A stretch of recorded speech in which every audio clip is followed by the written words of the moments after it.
Hey guys, कैसे हैं आप सब। I hope you are doing well. I am Sandeep, welcome to CSC circle. तो आज हम डिस्कस करेंगे जो हमारा इनसाइट IAS का टेस्ट सीरीज चल रहा है। टेस्ट सीरीज नंबर ये 14 वाला है, ठीक है।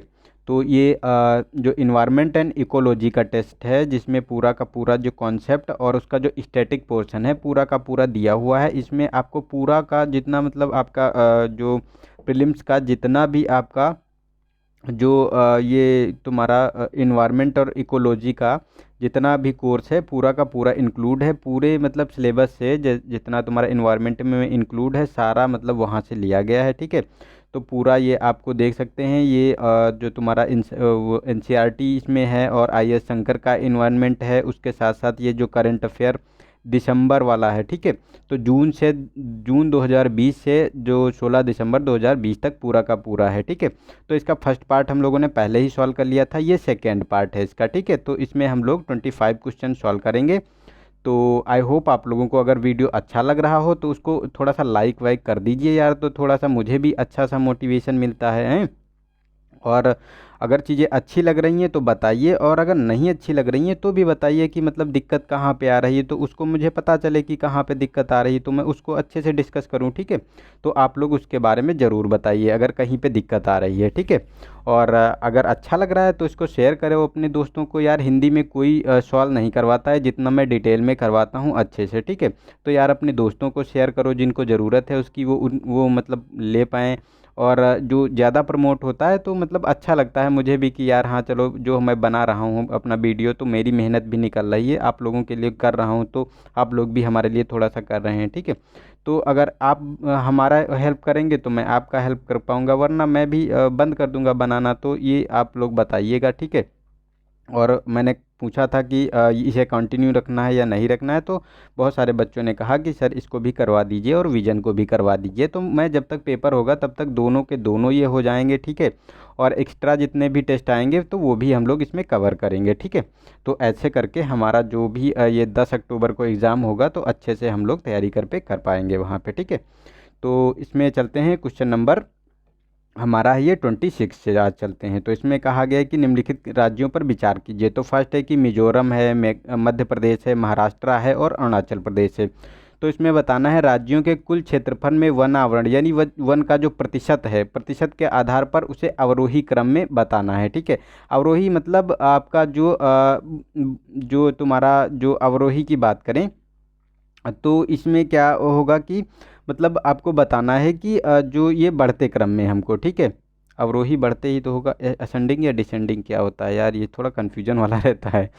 तो इसमें अगर बताना है तो ये हमारा जो अवरोही क्रम में मतलब जो नीचे से ऊपर की तरफ अवरोहा, नीचे से ऊपर की ओर मतलब जैसे नीचे से ऊपर की ओर हमको बढ़ना है, ठीक है। कि सबसे कम कहाँ पे है और सब फिर ज़्यादा कहाँ पे है फिर कहाँ पे है, तो ये हमारा मतलब नीचे से ऊपर की तरफ बढ़ना है। तो इसमें अगर बात करें तो देखो, इसमें हमारा मिजोरम में अगर बात करें परसेंटेज की, तो इसमें जो ये अभी 16वां संस्करण हुआ है, जो ये इंडियन जो स्टैटिक फॉरेस्ट रिपोर्ट आई थी 2019 की, उसके आधार पर अगर हम बात करें तो इसमें सबसे ज़्यादा आपको परसेंटेज में मिलेगा 85% आपको जो है ये मिजोरम में देखने को मिलेगा, ठीक है। और ये अरुणाचल प्रदेश में देखने को मिलेगा, ये सेकेंड पोजीशन पे है तो 79% है, ठीक है। यहाँ पे ये फॉरेस्ट कवर देखने को मिलेगा। और उस सबसे कम की बात करें तो महाराष्ट्र में ये मिलेगा, ठीक है। और उससे ज़्यादा की बात करें तो MP में जो मतलब स्टेट दिए हुए हैं उसमें सबसे कम में नहीं है ये, मतलब कहीं ना कहीं क्षेत्र पे आते हैं। तो इसमें महाराष्ट्र में सबसे कम इन राज्यों में है, उसके बाद जो है मध्य प्रदेश में है, फिर अरुणाचल प्रदेश में और उसके बाद मिजोरम में। तो हमारा 3 2 4 1 होना चाहिए। तो 3 2 4 1 हमारा C वाला ऑप्शन इसका सही है, ठीक है। तो चलते हैं नेक्स्ट इसमें क्वेश्चन में। तो इसमें बताना है कि 27 में कि मैग्रो पारिस्थितिकी जो ये मतलब जो मैग्रो इकोलॉजिकल जो सिस्टम होता है उसके बारे में हमको बताना है कि कौन सा स्टेटमेंट सही है। तो भारत वन रिपोर्ट जो 2019 की अभी जो हमने बात की, तो 2019 में जो 2017 के पिछले आकलन की तुलना में मैग्रो आवरण जो हुआ मतलब मैग्रो जो फॉरेस्ट हैं वो उसमें कितनी वृद्धि हुई है, तो 54 किलो वर्ग किलोमीटर, ठीक है, वृद्धि देखी गई है। सेकेंड है कि पश्चिम बंगाल के मैंग्रोव आवरण में सर्वाधिक वृद्धि देखी गई है।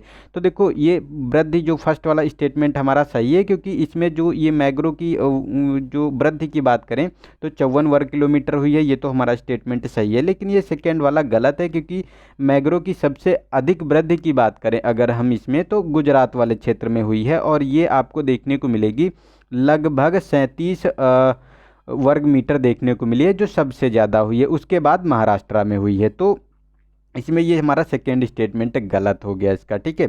तो देख रहे हो टोटल हुई है 54 वर्ग किलोमीटर, और अकेले गुजरात में 37 वर्ग किलोमीटर हो रही है। तो मतलब ये बहुत ज़्यादा है, कि मतलब एक तरफ सारे स्टेट को ले लो जितने भी वहाँ के हैं, ठीक है, जो तटीय वाले क्षेत्र हैं, और ये गुजरात में उसमें उससे भी ज़्यादा हुई है।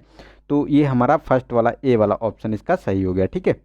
नेक्स्ट है हमारा क्वेश्चन नंबर 28। तो इसमें कहा गया है कि जलीय पारितंत्र के संदर्भ में बताना है निम्नलिखित में से कौन से स्टेटमेंट हमारा इसमें सही है, ठीक है।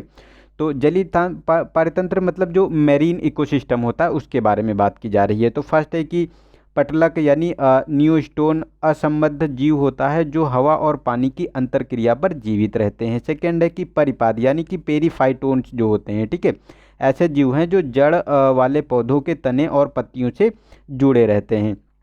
थर्ड है प्लवक यानी जो प्लैंकटोन्स होते हैं। तो एक समूह है, ये प्लैंकटोन का एक समूह है जिसमें जलीय पारितंत्र में पाए जाने वाले सूक्ष्म पौधे यानी जो प्लांट प्लैंकटोन्स होते हैं, और ये जो प्राणी प्लैंकटोन्स होते हैं, दोनों शामिल होते हैं। इसके सिवाय कुछ तेज बहाव वाले जल के भी होते हैं इसमें, ठीक है। तो इसमें कौन सा स्टेटमेंट हमारा सही है ये बताना है इसमें। तो अगर इसकी बात करें हम, तो देखो इसमें ये तीनों के तीनों स्टेटमेंट सही हैं, क्योंकि ये जो न्यू स्टोन पाए जाते हैं यहाँ पे, ठीक है, जो हवा और पानी की अंतरक्रिया पर जीवित रहते हैं, और फाइटोन्स होते हैं, ये ऐसे जीव होते हैं जो पौधे और तनों की पत्तियों से जुड़े रहते हैं, ठीक है। और ये प्लैंकटोन्स होते हैं, ये तो आपको पता ही है कि वो वहाँ की जो इकोसिस्टम होता है उसके लिए भोजन का काम करते हैं, जो वहाँ के जंतु होते हैं, जैसे मछलियाँ हो गई या ये चीज़ें हो गई, तो इनके लिए काम करते हैं। तो ये हमारे तीनों स्टेटमेंट सही है, तो डी वाला ऑप्शन इसका सही हो गया, ठीक है। नेक्स्ट है हमारा क्वेश्चन नंबर 29। तो इसमें कहा गया है कि घुलित ऑक्सीजन के संदर्भ में बताना है हमको, मतलब डिजोल्व जो ऑक्सीजन होती है पानी में, ठीक है, उसी के बारे में। तो डिजोल्व ऑक्सीजन के संदर्भ में निम्नलिखित कथनों पर विचार कीजिए। ये क्या है, ये तो मतलब डिजोल्व ऑक्सीजन के संदर्भ में निम्नलिखित कथनों पर विचार कीजिए, ये तो क्या, ये तो मतलब एक ही क्वेश्चन आ गया है यार इसमें, वो सेम लिख दिया है, प्रिंट मिस प्रिंट हो गया है इसमें। हमको लगता है कुछ अलग क्वेश्चन होगा इसको, तो चलो छोड़ देते हैं। नेक्स्ट वाला हम देख लेते हैं। किसी जलीय निकाय में तापमान में वृद्धि से उच्च जल निकाय में घुलित ऑक्सीजन में वृद्धि होती है।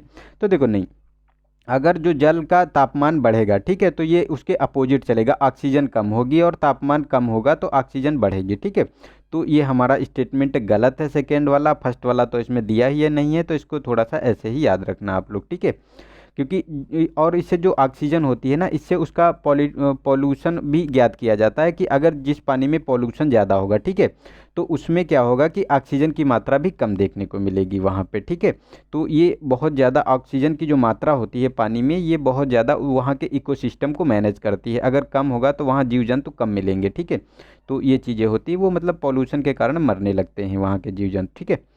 तो ये देख लेना। नेक्स्ट है हमारा 30 क्वेश्चन नंबर। तो इसमें कहा गया है कि निम्नलिखित में से कौन से जैव विविधता विरासती स्थलों के घटक हैं, यानी जो बायोडाइवर्सिटी जो हेरिटेज साइट्स होते हैं उनके बारे में। तो फर्स्ट है कि जंगली और पालतू अथवा अंतर विशिष्ट श्रेणियों की प्रजातियां समृद्ध होती हैं। नेक्स्ट है कि मूल प्रजातियां वहां पर होती हैं। और थर्ड है कि यहाँ दुर्लभ और संकटापन्न प्रजातियों की उपस्थिति होती है, और विकासवादी महत्व की जो प्रजातियां होती हैं। तो जो मतलब जो बायोडाइवर्सिटी जो हमारा हेरिटेज साइट होते हैं उसमें कौन कौन से घटक शामिल होते हैं।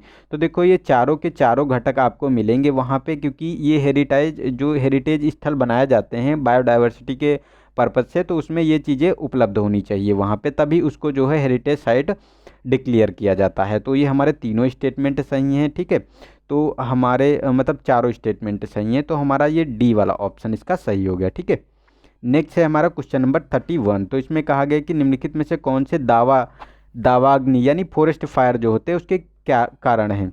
तो फॉरेस्ट फायर के हमको कॉजेज़ बताने हैं। तो फर्स्ट है कि आकाशीय विद्युत हो गया, सेकंड है कि ज्वालामुखी विस्फोट है, थर्ड है कि ट्रेन के पहियों से निकलने वाली चिंगारी और पड़ती भूमि की सफाई और मनोरंजन एवं पर्यटक गतिविधियों से उत्पन्न आग। ठीक है, तो इसमें बात करें तो देखो, फॉरेस्ट अगर फायर है तो विद्युत अगर कोई आकाशीय विद्युत बिजली गिरती है कहीं कोई फॉरेस्ट में, तो वो मतलब वहाँ आग लग जाती है। ज्वालामुखी विस्फोट से भी आग लग सकती है वहाँ पे। और ट्रेनें जो जंगल से निकलती हैं तो वहाँ की जो ट्रेनों की पटरियों से जो चिंगारी निकलती है वो जंगल में गिर जाती है, मतलब आसपास के क्षेत्र में गिर जाती है, तो उससे भी आग लगने की संभावना बढ़ जाती है। ठीक है, और पड़ती भूमि की सफाई मतलब जैसे ये जो ये होती है तुम्हारी, जिसमें नॉर्थ ईस्ट में ये नागालैंड में ज़्यादा प्रचलित है, जो जंगल जलाकर उसको खेती के लिए बनाया जाता है, तो उसके लिए भी ये यूज किया जाता है। मतलब इससे भी ये मतलब वो जंगल लगने मतलब आग लगने के कारण होते हैं कि लोग छोड़ देते हैं, थोड़ी सी क्षेत्र में लगा के आग छोड़ दिया और वो आग की चिंगारी पूरे जंगल में फैल जाती है। ठीक है, और ये थर्ड वाला फिफ्थ वाला तो मनोरंजन और गतिविधियों से जो उत्पन्न आग होती है, तो इससे भी ये आग लगने की इसकी संभावना बढ़ जाती है। ठीक है, कि कोई गया वहाँ पे घूमने के लिए, मनोरंजन गतिविधियों के लिए, और सिगरेट पी के या बीड़ी पी के वहाँ पर फेंक दी, तो उससे भी आग लग जाती है सिंपली। ठीक है, तो ये हमारे पांचों के पांचों स्टेटमेंट सही है, तो डी वाला ऑप्शन इसका सही हो गया। ठीक है, नेक्स्ट है हमारा 32। तो इसमें कहा गया है कि महत्वपूर्ण पक्षी क्षेत्र यानी जो इम्पोर्टेंट बर्ड एरियाज हैं उनके बारे में हमको बताना है। तो फर्स्ट है कि उन्हें बर्ड लाइफ इंटरनेशनल द्वारा घोषित किया जाता है, और भारत के महत्वपूर्ण पक्षी क्षेत्रों का 40% भाग जो संरक्षित क्षेत्र नेटवर्क के बाहर है। ठीक है, तो इसमें अगर बात करें तो देखो ये जो हमारा स्टेटमेंट है, तो इसमें देखो ये दोनों स्टेटमेंट सही है, क्योंकि ये जो नेटवर्क होता है इसके जो मतलब जो इम्पोर्टेंट बर्ड एरियाज होते हैं वो जो भारत के हैं वो इससे जो है 40% बाहर क्षेत्र इसके संरक्षित रखा गया है। ठीक है, तो ये हमारा सेकंड स्टेटमेंट सही है। फर्स्ट भी सही है क्योंकि बर्ड इंटरनेशनल द्वारा इसको घोषित किया जाता है, जो मतलब इम्पोर्टेंट बर्ड एरियाज होते हैं। ठीक है, तो ये दोनों स्टेटमेंट सही है, तो हमारा सी वाला ऑप्शन इसका सही हो गया। नेक्स्ट वाला है हमारा क्वेश्चन नंबर 33। तो इसमें कहा गया कि निम्नलिखित में से किस श्रेणी के आधार पर प्रमुख जैव विविधता क्षेत्र नामित किए जाते हैं। तो हमको ये बायोडाइवर्सिटी एरियाज, ठीक है, तो ये मतलब किस आधार पर नामित किए जाते हैं। तो फर्स्ट है कि तो उसके मतलब मापदंड बताने हैं। तो फर्स्ट है कि संकटापन्न जैव विविधता, सेकेंड है कि भौगोलिक रूप से प्रतिबंधित जैव विविधता और पारिस्थितिकी अखंडता, जैविक प्रतिक्रियाएं और जो जैविक प्रक्रियाएं और जो मतलब अप्रतिस्थापित स्थापीयता होती है, यानी जो मतलब वहाँ स्थापित जो मतलब स्टेबिलिटी नहीं होती है वहाँ पे। ठीक है, अस्थिरता आ जाती है वहाँ पे, तो इसीलिए ये मतलब बनाए जाते हैं। तो ये मतलब अगर बात करें तो इसके ये सारे मापदंड इसमें इंक्लूड किए जाते हैं कि मतलब जो संकटापन्न जैव विविधता वहाँ पे मतलब बहुत तेज़ी से वो डिक्लाइन हो रहा है, और भौगोलिक रूप से प्रतिबंधित हो किया जाता है उसको, और जो ये पारिस्थितिकी अखंडता होती है और प्रतिक्रियाएं जो जैविक होती हैं उनको भी मतलब वो भी कारण इसमें आधार रखा गया है, और अति स्थाप्यता, ठीक है, तो इसको भी इंक्लूड किया गया है। इसके साथ साथ इसमें लगभग 11 मापदंड होते हैं जिसके आधार पर जैव विविधता क्षेत्र बनाए जाते हैं। ठीक है, तो ये पांचों स्टेटमेंट सही है, तो हमारा डी वाला ऑप्शन सही हो गया इसका। नेक्स्ट है 34। तो इसमें कहा गया कि संरक्षण आरक्षित क्षेत्र एवं समुदाय आरक्षित क्षेत्र के बारे में हमको बताना है कि कौन सा स्टेटमेंट सही है। तो फर्स्ट है कि संरक्षण आरक्षित क्षेत्र, समुदाय आरक्षित क्षेत्र भारत के आरक्षित क्षेत्रों को दर्शाने वाले शब्द हैं जो प्रायः स्थापित राष्ट्रीय उद्यानों के मध्य बफर जोन का कार्य करते हैं। ठीक है, सेकेंड है कि इस संरक्षित क्षेत्र श्रेणियों को सर्वप्रथम वन्यजीव संरक्षण संशोधन अधिनियम 2002 में प्रस्तुत किया गया था। तो अगर इसकी बात करें तो देखो ये हमारा स्टेटमेंट सही है, क्योंकि ये जो अवधारणा आई थी संरक्षित क्षेत्र और समुदाय आरक्षित क्षेत्र की, तो इसे 2002 का जो ये मतलब वन्यजीव संरक्षण एक्ट आया था, ठीक है, उसी के अंतर्गत इसको मतलब इंक्लूड किया गया था। तो ये तो हमारा सही स्टेटमेंट है। और फर्स्ट वाला स्टेटमेंट की अगर हम बात करें तो ये भी हमारा स्टेटमेंट हमारा सही है, क्योंकि इसमें जो कहा गया है कि संरक्षित क्षेत्र और सामुदायिक आरक्षित क्षेत्र बफर जोन का काम करते हैं। तो जैसे ये मतलब एक कोई मतलब नेशनल उद्यान हो गया, मतलब राष्ट्रीय उद्यान हो गया, उसके बीच में वाइल्ड लाइफ सेंचुरीज भी होती हैं। ठीक है, और उसके बाहर जो ये क्षेत्र बनाया जाता है इसी को बफर जोन कहते हैं। इसमें आपको संरक्षित क्षेत्र और समुदाय क्षेत्र देखने को मिलते हैं। ठीक है, तो ये दोनों स्टेटमेंट सही है, तो हमारा सी वाला ऑप्शन इसका सही हो गया। ठीक है, नेक्स्ट है हमारा 35, तो इसमें अंडमान और निकोबार द्वीप समूह वन और वन एवं वृक्षारोपण विकास निगम लिमिटेड के बारे में हमको बताना है कि कौन सा स्टेटमेंट सही है। तो फर्स्ट है कि यह पर्यावरण वन जलवायु परिवर्तन मंत्रालय के प्रशासनिक नियंत्रण में कार्यरत एक मात्र केंद्रीय सार्वजनिक क्षेत्र उद्यम है, ठीक है। सेकेंड है कि इसका निर्माण द्वीपों पर वानिकी वृक्षारोपण के विकास प्रबंधन के व्यापक उद्देश्यों के साथ 1977 में किया गया था। तो इसमें अगर बात करें तो देखो ये वाला हमारा जो फर्स्ट स्टेटमेंट है ये तो हमारा इसमें सही है, क्योंकि जो नहीं नहीं नहीं नहीं ये ए वाला ऑप्शन है। क्या पूछा गया है इसमें? सही स्टेटमेंट पूछा गया है। तो ये फर्स्ट वाला जो स्टेटमेंट है, तो फर्स्ट वाला इसका स्टेटमेंट सही है और सेकेंड वाला स्टेटमेंट भी सही है, क्योंकि इसका जो निर्माण था वानिकी वृक्षारोपण के लिए, जैसे ये द्वीपों पर जो ये वृक्षारोपण किया जाता है, ये 1977 में ये मतलब प्रोग्राम चलाया गया था वृक्षारोपण के विकास एवं प्रबंधक के लिए व्यापक जो ये मतलब अंडमान निकोबार वन एवं वृक्षारोपण विकास निगम लिमिटेड के द्वारा ये किए जाते हैं, ठीक है। और ये मतलब पर्यावरण वन एवं जलवायु मंत्रालय के अधीन होते हैं। तो ये दोनों के दोनों स्टेटमेंट सही हैं, तो हमारा सी वाला ऑप्शन इसका सही हो गया, ठीक है। नेक्स्ट है हमारा क्वेश्चन नंबर 36। तो इसमें कहा गया है कि अंतर्राष्ट्रीय उष्णकटिबंधीय इमारती लकड़ी संगठन यानी ITTO के बारे में हमको बताना है कि कौन सा स्टेटमेंट सही है। तो फर्स्ट है कि भारत अंतर्राष्ट्रीय उष्णकटिबंधीय इमारती लकड़ी संगठन का संस्थापक सदस्य है और भारत को अंतर्राष्ट्रीय उष्णकटिबंधीय जो इमारती लकड़ी संगठन सदस्यों की व्यापक श्रेणी के तहत उपभोक्ता देश के रूप में सूचीबद्ध किया गया है। तो देखो इसका फर्स्ट वाला स्टेटमेंट तो सही है, क्योंकि ये इस संगठन का भारत तो हमारा इसका संस्थापक सदस्य है, ठीक है। और इसमें दो श्रेणी बनाई गई हैं, ठीक है। इसमें टोटल आपको कैंडिडेट देखने को मिलेंगे, जो कंट्री हैं ये 74 हैं। इसमें दो कंट्री बनाई गई हैं, एक तो कंज्यूमर कंट्रीज़ हैं जो 38 कंट्री आपको देखने को मिलेंगी, ठीक है। और एक जो इस्टेब्लिश की गई थी, इस्टेब्लिश मतलब जो संस्थापक सदस्य के रूप में जो हैं वो आपको 36 देखने को मिलेंगी। तो भारत जो है इन्हीं का सदस्य, ना कि कंज्यूमर का है। तो हमारा सेकेंड स्टेटमेंट गलत हो गया, तो हमारा ए वाला ऑप्शन इसका केवल सही है, ठीक है। नेक्स्ट है हमारा क्वेश्चन नंबर 37। तो इसमें बताना है निम्नलिखित में से कौन से प्रवाल भित्ति स्थल हैं, ठीक है। तो मन्नार की खाड़ी है, पाक की खाड़ी है, कच्छ की खाड़ी है और अंडमान एवं निकोबार द्वीप समूह है, ठीक है। तो इसमें अगर ये मतलब प्रवाल भित्ति यानी कोरल रीफ जो होती हैं तो कहाँ कहाँ पाई जाती हैं ये बताना है। तो देखो ये हमारा मन्नार की खाड़ी में देखने को मिलेगी, पाक की खाड़ी में देखने को, कच्छ की खाड़ी है और ये अंडमान निकोबार, ये चारों की जगह आपको ये मतलब देखने को मिलेंगी, ठीक है। तो ये हमारे चारों के चारों स्टेटमेंट सही हैं, ठीक है। तो डी वाला ऑप्शन सही हो गया। नेक्स्ट है हमारा 38 क्वेश्चन नंबर। तो इसमें कहा गया कि जैव आरक्षित क्षेत्र के बारे में हमको बताना है, ठीक है। तो फर्स्ट है कि यह कार्यक्रम 1986 में प्रारंभ किया गया था। अब तक भारत में 18 स्थलों को जैव आरक्षित क्षेत्र के रूप में नामित किया गया है, ठीक है। सेकेंड है कि जैव आरक्षित क्षेत्र कि केंद्रीय क्षेत्र की योजना के माध्यम से पर्यावरण वन एवं जलवायु परिवर्तन जो मंत्रालय है, ठीक है, इसी के अंतर्गत राज्यों को सहायता अनुदान प्रदान किया जाता है। तो अगर इसमें बात करें तो जो ये मैब वाला जो ये मैब होता है जो मतलब मैन एंड बायोडाइवर्स जो होता है जैव आरक्षित क्षेत्र, ठीक है। तो मैब के अंतर्गत ये योजना चलाई जाती है और ये आपको देखने को मिलेगी ये सेंटर जो क्षेत्र की योजना नहीं होती, मतलब सेंटर सेक्टर की योजना नहीं होती, ये सेंटर स्पॉन्सर्ड योजना होती है, ठीक है, जिसमें राज्यों और स्टेट दोनों मतलब इसमें खर्च करते हैं, ठीक है, दोनों पैसा लगाते हैं। तो ये हमारा सेकेंड वाला स्टेटमेंट गलत है और फर्स्ट वाला हमारा सही है, क्योंकि ये एक मतलब 1986 में चलाया गया था, ठीक है। इसमें 18 अभी तक जो आरक्षित क्षेत्र इसमें इंक्लूड मतलब किए जा चुके हैं, ठीक है। तो ये हमारा स्टेटमेंट सही है फर्स्ट वाला, ठीक है। तो हमारा ए वाला ऑप्शन सही हो गया है। नेक्स्ट है हमारा क्वेश्चन नंबर 39। तो इसमें पारिस्थितिकी विकास बल यानी इकोलॉजिकल जो डेवलपमेंट फोर्स होता है उसके बारे में हमको बताना है। तो फर्स्ट है कि पारिस्थितिकी विकास बल योजना का कार्यान्वयन पर्यावरण वन एवं जलवायु परिवर्तन मंत्रालय के माध्यम से किया गया है। सेकेंड है कि यह योजना कठिन क्षेत्रों में पारिस्थितिकी पुनर्स्थापना और भूतपूर्व सैनिकों के लिए सार्थक रोजगार को बढ़ावा देने के उद्देश्य से दोहरे उद्देश्य से आधारित की गई है, ठीक है।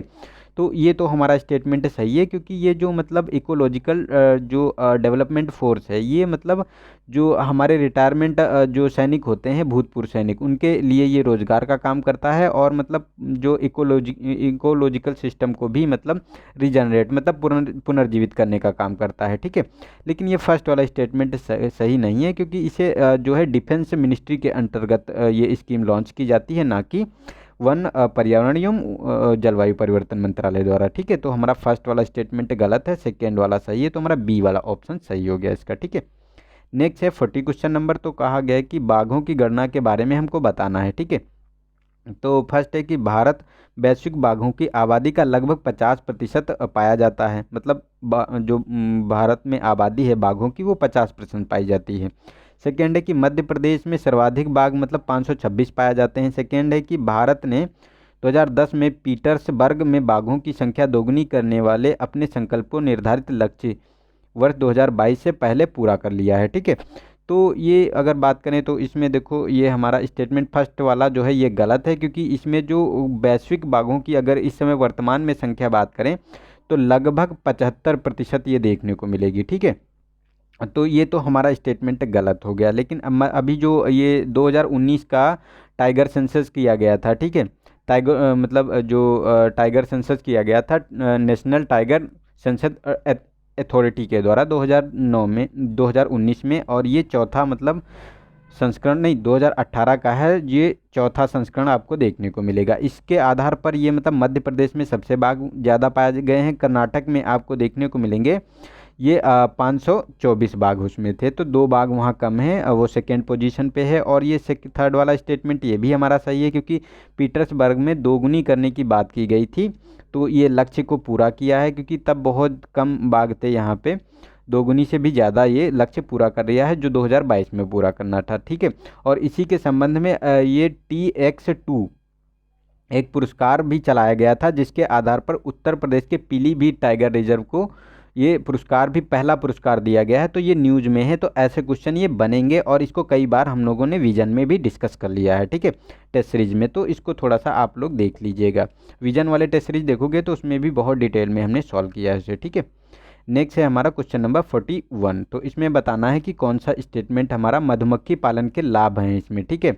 तो उसके संबंध में कौन सा सही है स्टेटमेंट। तो फर्स्ट है कि इनमें कम समय यानी धन और बुनियादी ढांचे के निवेश की आवश्यकता होती है। सेकेंड, मधुमक्खी किसी अन्य कृषि उद्यम के साथ संसाधनों के लिए प्रतिस्पर्धा नहीं करती है। और थर्ड है कि यह कुछ निश्चित फसलों की उपज में वृद्धि करता है, ठीक है। तो इसमें कौन सा स्टेटमेंट हमारा सही है। तो देखो ये तीनों के तीनों स्टेटमेंट सही है, क्योंकि मधुमक्खी में कोई मतलब जो बुनियादी ढांचे के निवेश की आवश्यकता विशेष नहीं होती है, ठीक है।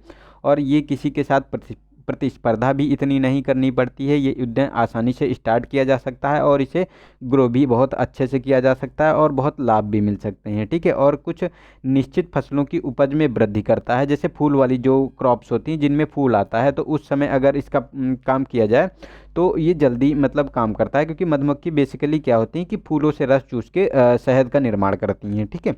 तो ये हमारा तीनों स्टेटमेंट सही है, तो हमारा डी वाला ऑप्शन सही है। नेक्स्ट है हमारा क्वेश्चन नंबर 72 मतलब 42। तो इसमें कहा गया है कि यह राष्ट्रीय उद्यान अपने स्थानिक अल्पाइन फूलों के लिए प्रसिद्ध है, ठीक है। यह जास्कर के महान हिमालय पर्वत श्रृंखलाओं के मध्य अद्वितीय संक्रमण क्षेत्र में स्थित है। ऋषि गंगागार्ज विश्व के सबसे गहरे स्थानों में से एक है, इस राष्ट्रीय उद्यान में स्थित है। यह राष्ट्रीय उद्यान कौन सा है। तो ये मतलब किसके बारे में बताया जा रहा है। तो नंदा देवी राष्ट्रीय उद्यान है, ए ऑप्शन। बी है हमारा कंचनजंगा राष्ट्रीय उद्यान, और सी है कि महान हिमालय राष्ट्रीय उद्यान, और हेमिस राष्ट्रीय उद्यान की बात की जा रही है। तो इसमें कौन सा स्टेटमेंट हमारा सही है, ठीक है। तो देखो ये हमारा फर्स्ट वाला ए ऑप्शन सही है, ये नंदा देवी राष्ट्रीय उद्यान यहाँ देखने को मिलेगा, जो जहाँ पे आपको ये अल्पाइन फूल बहुत बड़ी मात्रा में मिलेंगे, और ये जास्कर और हिमालय जो पर्वत श्रेणी है उसी के बीच में आपको देखने को मिलेगा। और यहीं पे ऋषि गंगागार्ज जो है, ठीक है, ये विश्व का सबसे गहरे स्थानों में से एक राष्ट्रीय उद्यान देखने को मिलता है यहाँ पे, ठीक है। तो ये न्यूज़ में क्यों है, क्योंकि ये ऋषिकेश में अभी जो बाढ़ आई थी, ठीक है, वहाँ पे जो उत्तराखंड में एक मतलब स्लाइड हो गया था, जो बर्फ़ का पहाड़ जो है एक फिसल गया था, ठीक है। तो उसी के संबंध में वहाँ एक प्रोजेक्ट चल रहा था, तो उससे भी कई लोग भी मारे गए थे उसमें, मतलब मृत्यु हो गई थी उन लोगों की। तो ये न्यूज़ में था, तो ऐसे क्वेश्चन बन सकते हैं, ठीक है। तो वो मेन क्वेश्चन ना पूछ के उसके आसपास के क्वेश्चन पूछते हैं ज़्यादातर, ठीक है। जैसे इस बार जो आया था वो मतलब उसका लोकेशन पूछा था, जो तुम्हारा सियाचिन ग्लेशियर है उसी का लोकेशन पूछा था पिछले वाले यूपीएससी पेपर में, ठीक है। तो ऐसे क्वेश्चन बन सकते हैं आसपास के चीज़ों के, ठीक है। नेक्स्ट है हमारा 43। तो इसमें बताना है कि कौन सी प्रजातियां वन्य जीव आवास एकीकृत विकास यानी IDWH के अंतर्गत आती हैं। तो ये मतलब एशियाई जंगली भैंस है, डुगोंग है, एडिबल नेस्ट स्वीप स्वीपलेट है और जेरडन के कूर्सर हैं, ठीक है। तो ये कौन से मतलब वन्य जीव आवास एकीकृत विकास के अंतर्गत आते हैं, इसमें बताना है आपको, ठीक है। तो इसमें अगर हम बात करें तो ये हमारे जो जंगली एक भैंस है ये भी इसमें मतलब इसी प्रजाति वन्यजीव आवास एकीकृत विकास में आती है, और डुगोंग भी है, एडिस नेस्ट स्वीपल भी है, ठीक है। लेकिन ये जो है जेरडन के कूर्सर ये नहीं आता इसके अंतर्गत, ठीक है। तो ये गलत है हमारा स्टेटमेंट। तो हमारा 1, 2 और 3 सही है, तो हमारा ए वाला ऑप्शन सही हो गया इसका, ठीक है।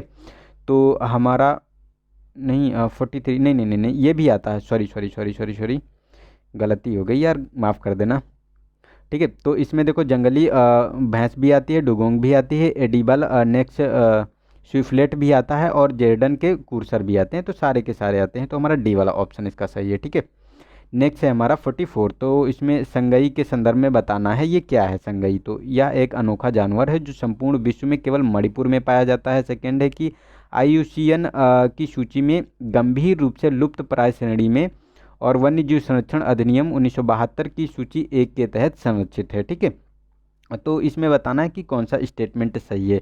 तो देखो संघई ये मतलब एक जो मणिपुर में पाया जाने वाला एक मतलब बहुत ही रेयर केस का मतलब हिरन है, यानी मृग यानी डियर बोल सकते हैं। तो ये डियर की एक प्रजाति है जो मतलब मणिपुर में ही केवल पाया जाता है वर्ल्ड में, मतलब बहुत इंपॉर्टेंस है इसका। ये मतलब एक अनोखा अनोखा प्रकार का है। इसका मतलब सिल्वर का मतलब जो जिस कलर का सोना होता है ना, गोल्डन कलर का, उसी कलर का इसका समझो लो इसका कलर होता है। तो ये वहाँ पे पाया जाता है, और ये गंभीर रूप से लुप्त प्राय नहीं है, ये गलत है स्टेटमेंट। ये गंभीर रूप से लुप्त प्राय इसमें नहीं है, ये आपको इंडेंजर कैटेगरी में देखने को मिलेगा जो रेड लिस्ट है, और वन्य जीव संरक्षण अधिनियम की सूची 1 में संरक्षित है, ठीक है। तो ये हमारा सेकेंड स्टेटमेंट गलत हो गया, फर्स्ट वाला हमारा सही है, तो ए वाला ऑप्शन सही हो गया, ठीक है।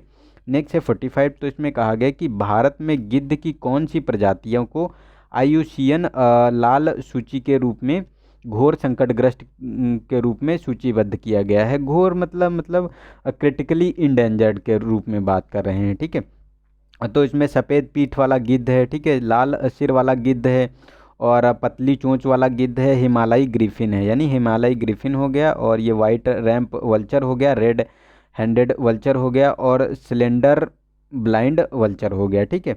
तो इसमें अगर बात करें तो देखो इसमें सफ़ेद जो आपका पीठ वाला गिद्ध है इसको भी जो घोर संकटग्रस्त में सूची में शामिल किया गया है, लाल सिर वाले को भी, और ये पतली चोंच वाला जो होता है गिद्ध, ठीक है, इसको भी इसी के अंतर्गत किया गया है। घोर संकटग्रस्त की सूची में इन तीनों को इंक्लूड किया गया है। लेकिन अगर हिमालयी ग्रिफिन की बात करें तो इसको आपको नियर थ्रेटन के रूप में जो निकट मतलब निकट संकटग्रस्त के रूप में है, ठीक है। तो ये मतलब घोर संकटग्रस्त नहीं है, तो ये हमारा गलत हो गया स्टेटमेंट। 1, 2 और 3 सही है, तो हमारा ए वाला ऑप्शन सही हो गया। और ये न्यूज़ में क्यों था, क्योंकि अभी ये मतलब ये वाले तुम्हारा जो नॉर्थ ईस्ट वाला मतलब ईस्टर्न वाला पार्ट था, तो इसमें इंडिया के ईस्टर्न वाले पार्ट में देखा गया था ये वाला, तो इसीलिए ये बहुत ज़्यादा न्यूज़ में था, ठीक है। तो ये आ सकता है, ऐसे क्वेश्चन मतलब बन सकते हैं, और पिछली जो मतलब यूपीएससी की जो पेपर हुए हैं उसमें भी पूछे भी गए हैं, ठीक है।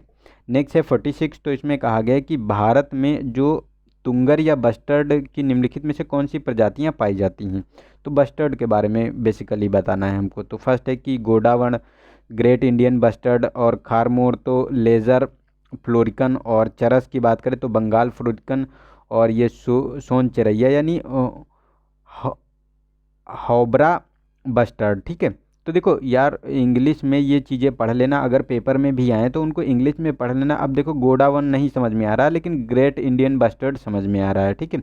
तो ऐसी चीज़ें होती हैं, तो इनको इंग्लिश में थोड़ा सा मतलब आप लोग कर लेना, क्योंकि यहाँ भी इंग्लिश में लिख दिया गया है तो इससे आपको आसानी हो जाएगी, ठीक है। वैसे तो समझ में नहीं आ रहा गोडावर है क्या है, ठीक है। तो अगर इसमें बात करें तो इसमें देखो ये चारों के चारों जो हैं, ठीक है, जो भारत में तुंगर यानी बस्टर्ड की ये चारों प्रजातियां पाई जाती हैं, ठीक है, भारत में। तो ये चारों के चारों हैं, तो हमारा डी वाला ऑप्शन सही हो गया। नेक्स्ट है हमारा क्वेश्चन नंबर 47। तो इसमें बताना है कि कौन सा स्टेटमेंट भारत में रामसर स्थल के रूप में सूचीबद्ध है। तो आप लोगों को बताना है कमेंट बॉक्स में कि इस समय वर्तमान में कितने रामसर साइट्स हैं, ठीक है। तो ये कई बार हम लोगों ने डिस्कस किया है, कई कितनी बार, तो उसके बारे में आप लोगों को बताना है। और चलते हैं हम स्टेटमेंट पे। तो आसान संरक्षित क्षेत्र है, काबरताल आर्द्रभूमि है, लोनार है, नंदूर मधेशुरा है, ठीक है। तो इसमें बताना है ये सूचीबद्ध हैं भारत में या नहीं है, जो मतलब रामसर साइट है। तो देखो इन चारों को इसमें शामिल किया गया है, ठीक है। तो ये आपको देखने को मिलेंगी, चारों के चारों हैं इसमें। तो इसमें आसन है, और काबरताल तो ये बिहार वाली है, ठीक है। लोनार की बात करें तो ये तो महाराष्ट्र में है, ठीक है। नंदूर मधेशुरा है, ये भी महाराष्ट्र में ही है, नहीं नंदी, इसमें मुझे कन्फ्यूजन है, ये बताना कहाँ पे है साइट, ठीक है। आप लोग बताइए थोड़ा सा मुझे, शायद महाराष्ट्र की है, मुझे लग रहा है महाराष्ट्र की है शायद। आप लोग चेक करके बताइएगा, ठीक है। अगर नहीं पता हो तो बता देना कमेंट बॉक्स में, मैं कल बता दूंगा आप लोगों को, ठीक है। तो ये जो चारों चार साइटें हैं, ठीक है, जो तो चारों की चारों साइटों को इसमें इंक्लूड किया गया है, ठीक है। रामसर साइट की जो अभी ये लिस्ट आई थी तो उसमें इंक्लूड कर दिया गया है। नेक्स्ट है हमारा 48। तो इसमें रामसर अभिसमय के संदर्भ में बताना है, मतलब रामसर साइट के बारे में बताना है। फिर से स्टेटमेंट आ गया। तो फर्स्ट है कि यह आधुनिक वैश्विक अंतर सरकारी पर्यावरणीय समझौतों में सबसे प्राचीन है, और इसे 1971 में रामसर नामक ईरान के एक शहर में बनाया गया था। सेकेंड है कि वर्तमान में भारत में अंतर्राष्ट्रीय महत्व की आर्द्रभूमि के रूप में नामित 37 साइट हैं, ठीक है। और थर्ड है कि अभिसमय के महत्वपूर्ण उद्देश्यों के एक अंतर्राष्ट्रीय स्तर पर जो सीमा पार आर्द्रभूमियों और साझा आर्द्रभूमि प्रणालियों एवं साझा प्रणालियों पर सहयोग करना है, ठीक है। तो देखो ये तो इसका एक मतलब इम्पोर्टेंट फैक्ट है, क्योंकि ये अंतर्राष्ट्रीय स्तर की जो सीमा पार आर्द्रभूमि है उनको भी इंक्लूड करता है, साथ साथ जो साधा मतलब एक दूसरे से कोलेबरेट हैं उनको भी करता है, ठीक है। तो इन पे ये सहयोग के लिए काम करता है। लेकिन अभी देखो ये दो साइट का पूछ लिया गया, कितनी साइट हैं, स्टेटमेंट में भी पूछ लिया गया है, ठीक है। तो इस समय अगर बात करें तो 42 साइट्स हैं। और अभी आप लोगों के क्वेश्चन पूछा था तो उसका आप लोगों ने बताया भी नहीं आंसर, ठीक है। तो आप लोग बताइएगा। और देखो ये भी स्टेटमेंट में आ गया कि कब बनाया गया था। तो देखो कितनी बार ऐसे फैक्चुअल इन्फॉर्मेशन हम आप लोगों को शेयर कर चुके हैं, ठीक है। तो ऐसे ऐसे स्टेटमेंट और ऐसे ही आपको पेपर में भी मिल जाते हैं। हालांकि ये ज़रूरी नहीं कि सारे एक ही स्टेटमेंट में हो जाए, अलग अलग स्टेटमेंट में तोड़ तोड़ के यूपीएससी दे देती है, ठीक है। तो हमारा फर्स्ट वाला भी सही है, थर्ड सही है, लेकिन सेकेंड वाला गलत हो गया हमारा। तो हमारा फर्स्ट एंड थर्ड तो हो गया सी वाला ऑप्शन, ठीक है। तो सी ऑप्शन हमारा सही हो गया। नेक्स्ट है हमारा क्वेश्चन नंबर 49। तो इसमें बताना है निम्नलिखित में से कौन सा अंतर्राष्ट्रीय संगठन रामसर अभिसमय के भागीदार हैं, मतलब कौन इसमें जुड़े हैं, रामसर साइट जो है उससे कौन कौन से, जो रामसर कन्वेंशन है, ठीक है, तो इससे कौन कौन से संगठन जुड़े हैं। तो फर्स्ट है कि अंतर्राष्ट्रीय प्रकृति संरक्षण संघ यानी IUCN की बात की जा रही है, ठीक है, IUCN। और सेकेंड है वर्ल्ड लाइफ इंटरनेशनल। और थर्ड है कि हमारी अंतर्राष्ट्रीय जल प्रबंधन संस्थान यानी IWMI, ठीक है। और wild fall and wetland trust WWT के बारे में, ठीक है। तो कौन से इसमें जुड़े हुए हैं इसके साथ। तो इसमें देखो ये चारों के चारों इससे जुड़े हुए हैं, ठीक है। और ये कोलेबरेट करके अच्छे से काम करते हैं चारों, ठीक है। तो हमारा डी वाला ऑप्शन इसका सही हो गया। और बाकी फैक्ट तो हम लोगों ने डिस्कस ही कर लिए उसके बारे में, ठीक है।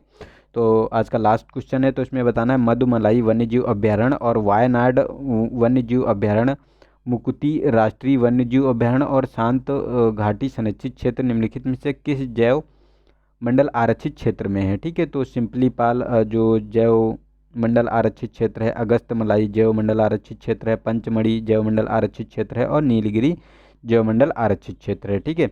तो अगर बात करें तो देखो शांत घाटी तो आपको केरल वाले क्षेत्र में पता ही होगा, ठीक है। नहीं कुछ पता है तो तब भी आपको पता चल गया। मधुमलाई भी पता होगी, ठीक है। और वायनाड ये भी केरल में है। मुक्ता नहीं पता हो सकता है, ठीक है। तो ऐसे हम गेस कर सकते हैं। तो ये नीलगिरी साउथ की बात की जा रही है और ये साउथ का नीलगिरी जो जैव आरक्षित क्षेत्र है उसी की बात की जा रही है। उसी में ये सारे इंक्लूड हैं, मधुमलाई वन्यजीव अभ्यारण्य, वायनाड, मुक्ता और मुकुर्ती और शांत घाटी, ये सारे आपको उसी में मिलेंगे, ठीक है। तो ये ऐसे भी क्वेश्चन बहुत बार पूछे जा चुके हैं, ठीक है। तो ऐसे सिंपली पिछली बार भी कई क्वेश्चन ऐसे ही आए थे रिलेटेड। तो ऐसे क्वेश्चनों को आप लोगों के थोड़ा सा मतलब कंसंट्रेट करके उसको तैयार कर लेना है और ऐसे क्वेश्चन हमको याद रखने हैं, ठीक है। तो आज के लिए इतना ही, मिलते हैं नेक्स्ट वीडियो में। तब तक के लिए नमस्कार, जय हिंद, जय भारत।